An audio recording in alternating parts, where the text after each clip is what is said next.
Welcome back to Capitol Review. I'm Mark Hall. Let's continue our conversation about the State of the Union with Dr. Omekongo Dibinga and Jeffrey Lord. Jeffrey, we're still several months away from the midterm elections. Did the president give his party momentum and things to run on as we get closer? Yes, I think he did. But that said, I have to say that history shows that these elections, when you get this far into a presidential term, can not work so well for the president of the moment. Of course, everything is situational. Every year is different than the last election year and all of that kind of thing. So we have quite a ways to go. We'll see how this works out, but undecided at the moment, I think. Dr. Dibinga, do Democrats have something to run on moving forward after the State of the Union? Oh, absolutely. I mean, this is going to be the biggest audience that Trump is going to get between now and the midterms. So I think that his message is going to be somewhat diluted. I know he's going to be in Texas this weekend, and Democrats are really energized there. We don't know what's going to happen there. But I believe that as long as Democrats continue to highlight, he gave them so much advertising material. And I feel like as long as they continue to run on the message of affordability, but don't shy away from some of these social issues like what's happening with ICE and the like. People want Democrats who are going to be fighters and stand up. And he gave them a lot of material to stand up and fight for going into the midterm. So I'm optimistic. What are some of the things that Democrats, Dr. Dibinga, need to focus on moving forward? They need to stick to the message of affordability, but they also need to understand that human rights matter.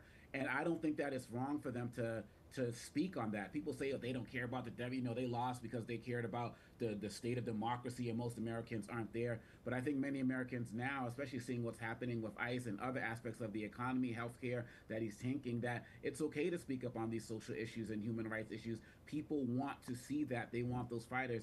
So they have to learn to combine that message with a strong message of affordability, because they're actually connected.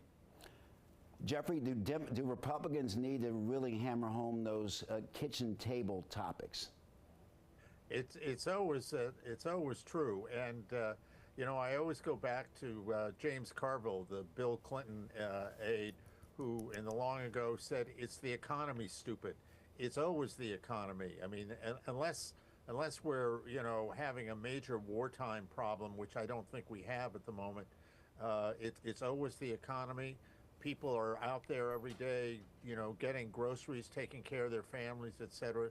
So they need to make sure that this is going in their favor. And if it isn't, there will be a price to pay.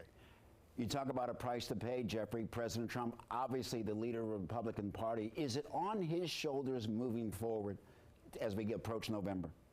Oh, sure. I mean, whether it is or not, the fact of the matter is, in the American political system, the president is held responsible for what's going on. And, President Reagan won a landslide in 1980, and 2 years later in the congressional elections got absolutely clobbered. And then the economy started to recover, and he won a 49-state landslide 2 years after that. So, yes, the president is held accountable for whatever the state of the economy is, without doubt.